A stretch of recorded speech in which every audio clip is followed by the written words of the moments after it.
it hit me.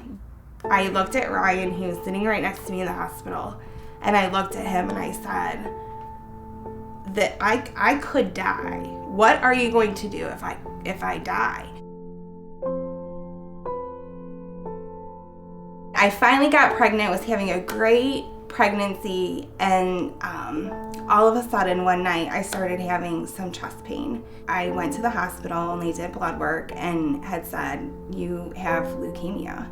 The first time I got sick, I, of course, prayed to him, asked him to heal me, and like I said, made those barters with him. If you heal me, I'll be great. And then when I got into remission and I was fine, I was still so scared and still so worried. I was just so worried that it would come back and what would I do?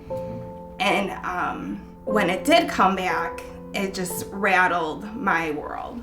They had told me, obviously, chemo wasn't working for me as I had relapsed. So my only option right now would be to do a bone marrow transplant, which meant I would go into the hospital and get chemo for a month, and then I would come home and go back and get my transplant.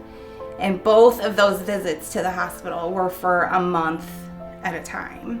I have always been really blunt about the fact that the God I knew and believed in then is a very different God that I know and believe in now. I've always been a Christ follower. I've always identified myself as a Christ follower. I've always believed in God.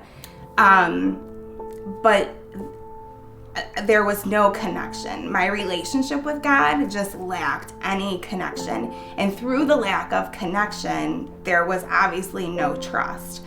I waited and I waited and I waited for him. I thought that he could come start working in me and that I would just all of a sudden feel him.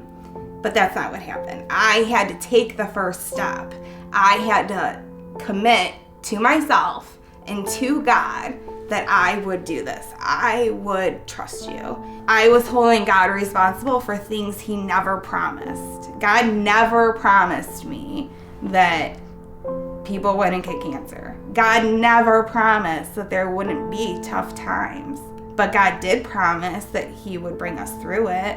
And God did promise that he would be there, and he was, and he is. I mean, you have to be honest with yourself. If you're scared, you're scared. And if you're mad, you're mad. It has shaped not only my faith, but the way that I live my life every day. The little things don't seem to matter as much, and things that do really matter, I just really pray about, and it has shaped so much. I wouldn't wish this on anyone, but I'm thankful I went through it because I have a true relationship with God now. I trust God now. I don't worry about getting sick anymore. I'm thankful I went through this because it has brought so much more good into my life. I have this great relationship with God. I found, a church that I call home. I'm serving at the church now. I'm helping others by serving at the church. It's just all been a big blessing in a way.